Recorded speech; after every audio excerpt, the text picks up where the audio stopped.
This week on UB Basketball Insider, head coach Nate Oates reveals what it will take to hoist a championship trophy in March. You'll meet the outstanding sophomore forward who is raising her game and helping the Bulls add more notches in the win column. The swimming and diving team has capped off an undefeated season and looks to stand atop the podium at the MAC Championships. UB Basketball Insider tips off right now.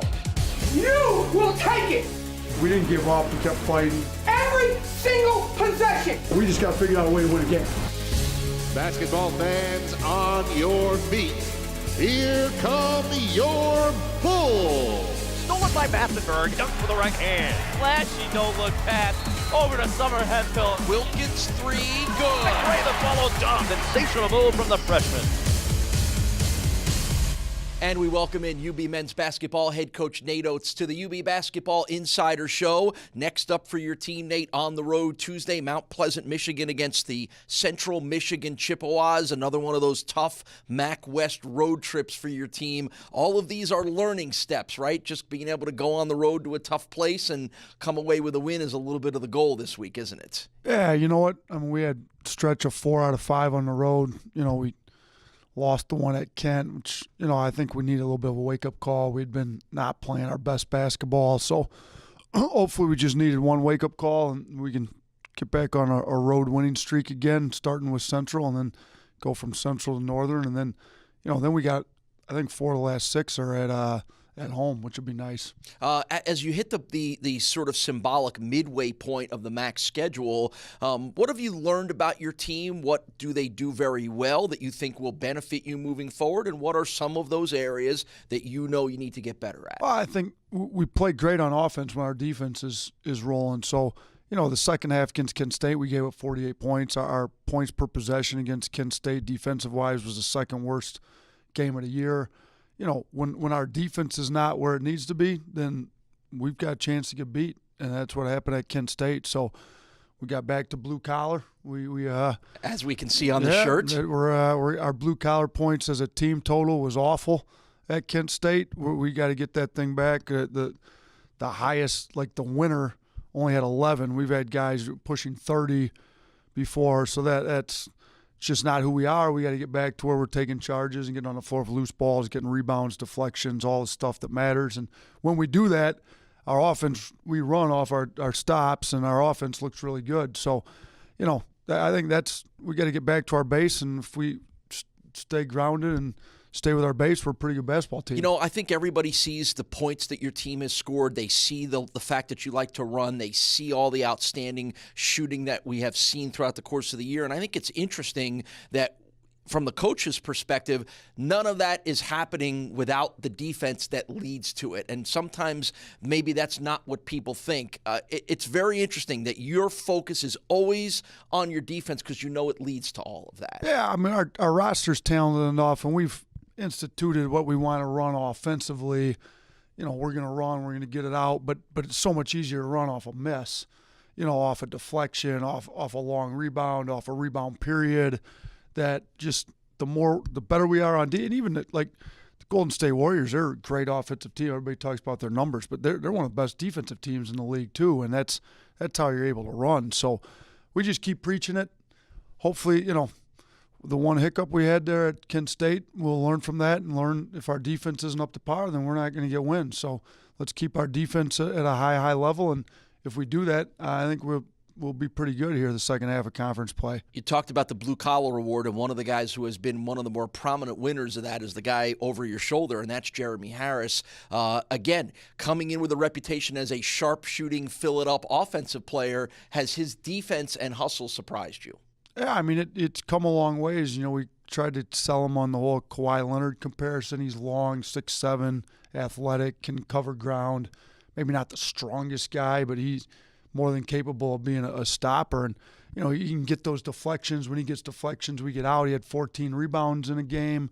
You know, he had back-to-back double-doubles. So when he's rebounding and getting deflections and locked in on defense, his offense just follows. So hopefully we can get all the guys back doing that type of stuff. But, yeah, Jeremy's one of the guys that maybe everybody – you know, I wore the blue-collar shirt the other day to Howard's I was on with Howard on WGR, and he's like, your team's not blue-collar. Well, Most people would think that way. Right. Because, we score all the points. But really, we are, or when we are, that's when we're scoring all the points. So, and when we are playing defense and doing the blue-collar type of stuff, we only had one charge we took at Kent State. I mean, we've been taking 4 or 5 charges in games before. So when we're doing that stuff, they're not scoring. We're able to get out. Our offense looks great. Yeah, interesting insights into the mind of how a coach thinks, that we may all see the flash and the dash, but you see the foundation and the bedrock of what the defense can lead to all that. Interesting stuff for everybody to watch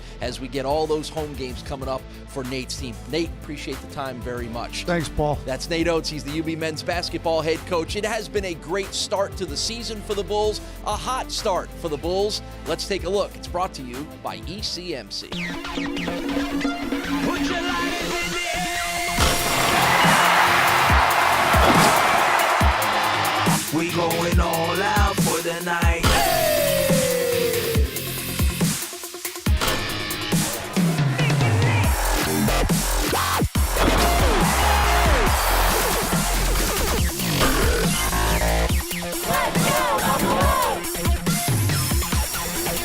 Let the beat drop.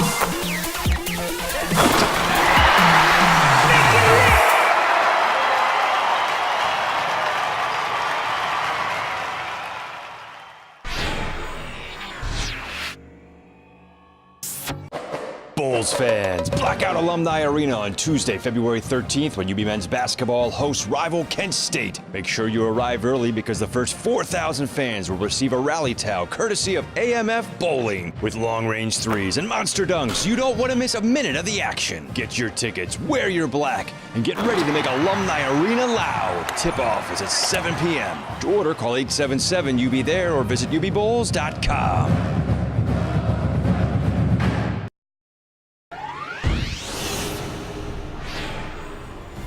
Welcome back to UB Basketball Insider. This segment is presented by CEFQ, changing lives every day. Welcome back to UB Basketball Insider. My name is Paul Peck, just outside the men's and women's locker rooms here at Alumni Arena. The breakout star for this season's UB women's basketball team has been Summer Hemphill. The sophomore from Buffalo has taken her game to a whole new level. Hi, I'm Summer Hemphill. I'm a forward and I'm a sophomore on the UB women's basketball team. During my freshman year, I wasn't really confident in my play as a freshman, and that being so, that had a big impact on my play. So I feel like this year, there's not much pressure on me. I improved by risk-taking because Coach Jack last year, she really emphasized how much she needed me to shoot the ball as a forward player. And me being me, I wasn't really confident in my shot, so I didn't really take those shots that she wanted me to take. So I feel like this summer and during preseason practices, I've been taking a lot of those shots, being more confident in my game as a forward player, and ball handling I've been working on also. I feel like this year, I've definitely gotten used to the team, definitely gotten used to Coach Jack and the other coaching staff, how they run the team. It's definitely different from last year. Coach Jack really wants to push the ball this year, so like during those first 5 seconds of our possession, she really wants us to push it to the hole, more so there's not really like a spread offense, but more so attacking the other defense so they can't set up as quick. I like fast tempo, so I really like pushing the ball, and especially when the whole team knows exactly how you play. So I think it's going to be really fun this year. Reed now rushing across the timeline, looking to catch NIU sleeping. What a pass from Dillard over to Hemphill on the right block and goes up and in. Having Cassie around is like having basically Joe like last year. I mean, Cassie has a lot of knowledge, and especially because we're in the same 4 and 5 position, so she knows exactly how 4 and 5 players play in the MAC.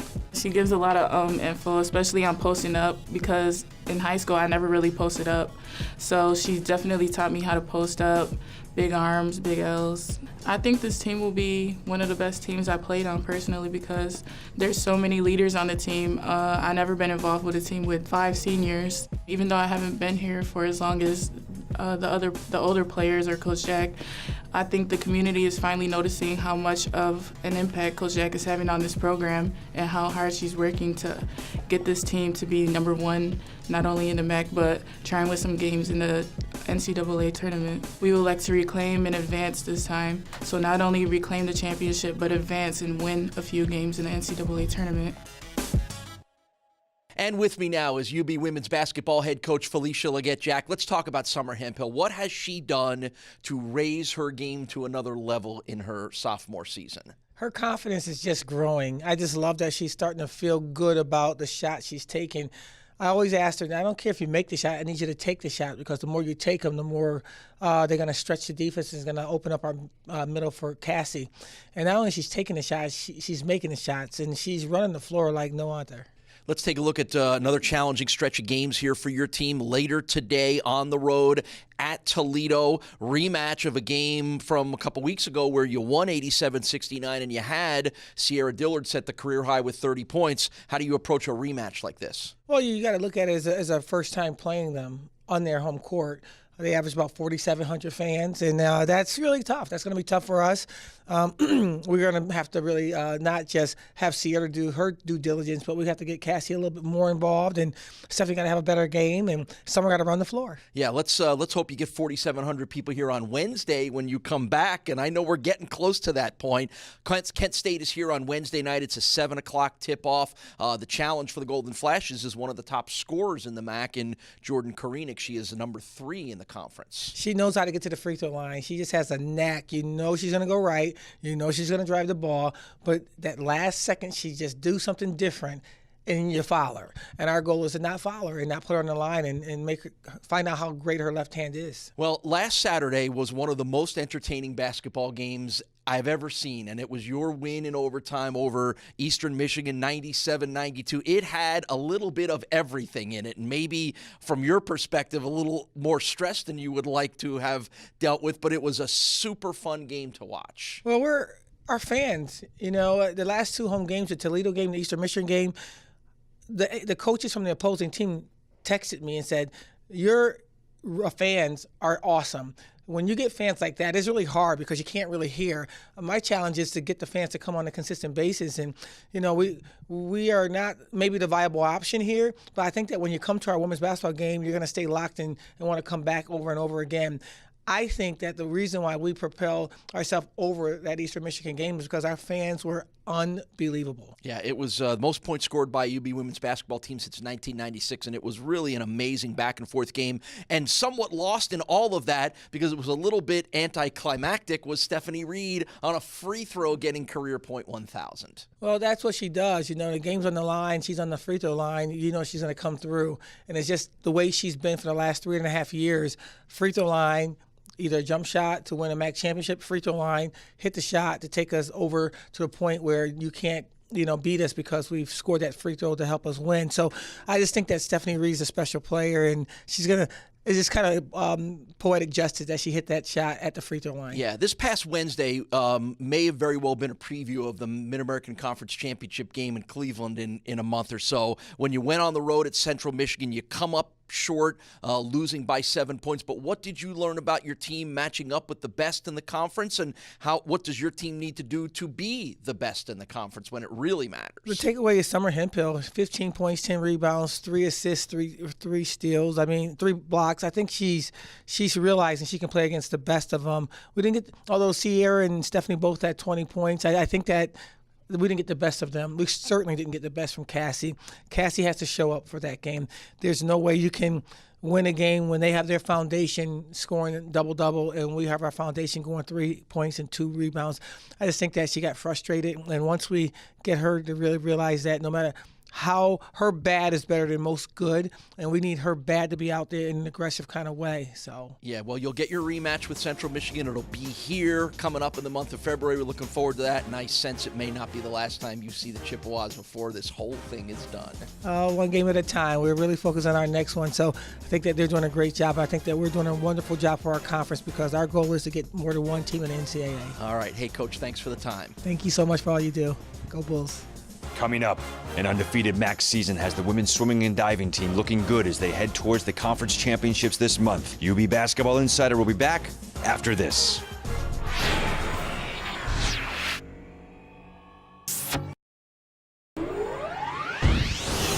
Welcome back to UB Basketball Insider. This segment is presented by Town BMW, the official auto partner of UB Athletics. Welcome back to the show as we shift gears to women's swimming and diving and welcome in head coach Andy Basher, fresh off the heels of the first undefeated season in UB MAC history. Congratulations, Andy. Quite an accomplishment. How much have you had a chance to think about that a little bit? A little bit. I think it's really cool to be able to do something for the first time, and but we've got a lot of work ahead of us. So. Spoken like a true coach, right? Always more things to get better at. 7-0 was the overall record for Andy's team, 4-0 in the MAC, and that comes off the heels of a really dominant victory over Ball State a week ago, 212-88. You won 15 of the 16 events. Take me through that meet against Ball State and how everything fell in place for your squad. I just really like the energy that they brought from warm up all the way through the first event and all the way through the meet, because it's a tough meet for us. It's a long travel, and not really be able to get in and swim after that travel at night like we normally do. Kind of tried something a little bit differently, but they just, again, it just goes back to energy and excitement that you want to be there and you want to compete at your best, and they did that.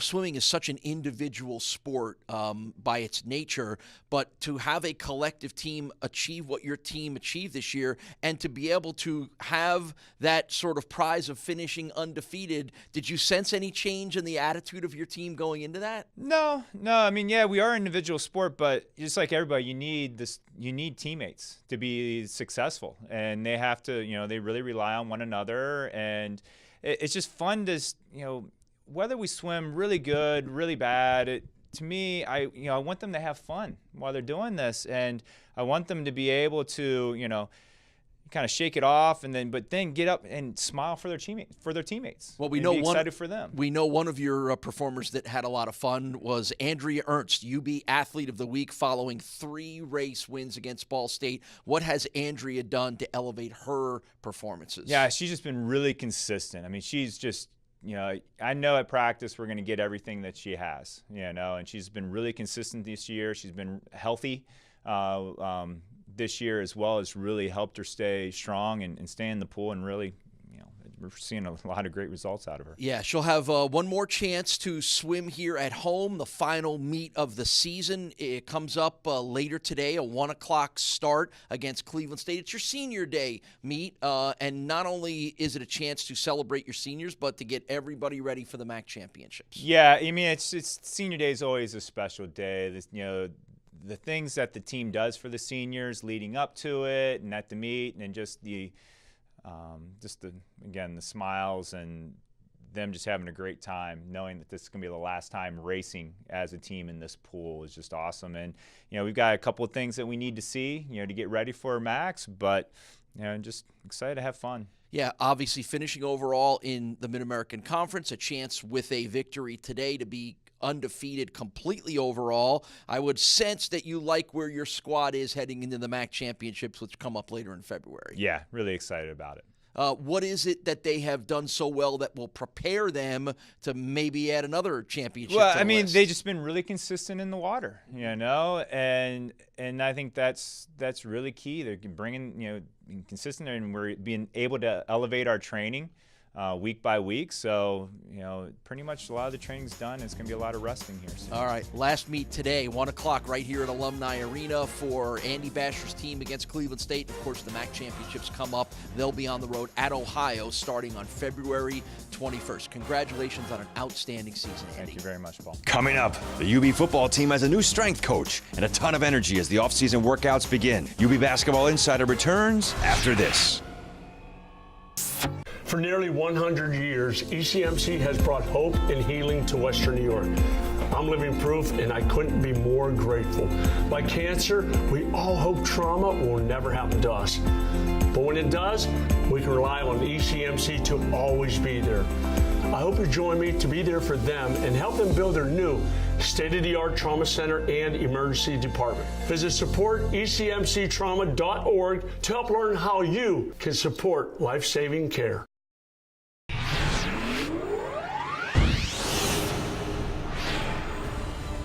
This is UB Basketball Insider, presented by ECMC, the difference between healthcare and true care.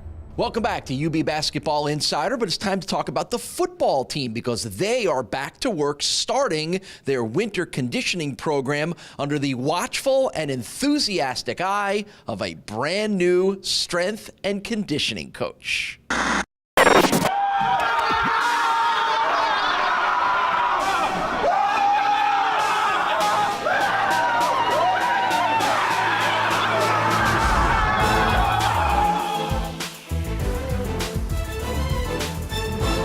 You get one chance to make a first impression, and I thought doing it in our stadium and creating a lot of energy and excitement about this season coming up, that's the answer. There's nothing else to do right now but to set the tone and let the kids know how serious we are about getting a special year done ahead of us. Break down all for you people! Oh!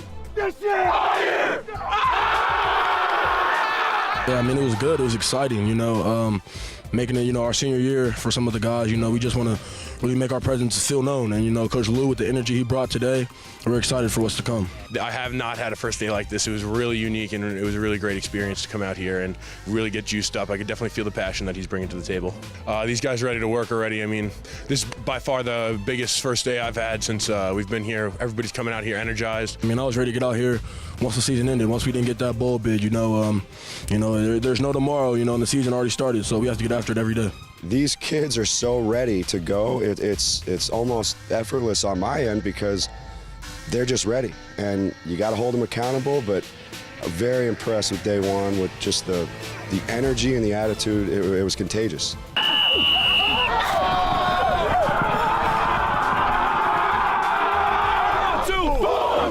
I just want a team that shifts over to a starving category and not just a hungry category. And if we can get that, ball will take care of itself. Max Champs on 2! 1, 2! Max Champs! Well, thanks for watching this week's edition of UB Basketball Insider. The men's team is on the road Tuesday. They're home next week. The women are on the road today, but they're back home on Wednesday. Make sure you're here at Alumni Arena when the Bulls take on the Kent State Golden Flashes at 7 o'clock. And we thank you for watching this week's edition of the UB Basketball Insider Show.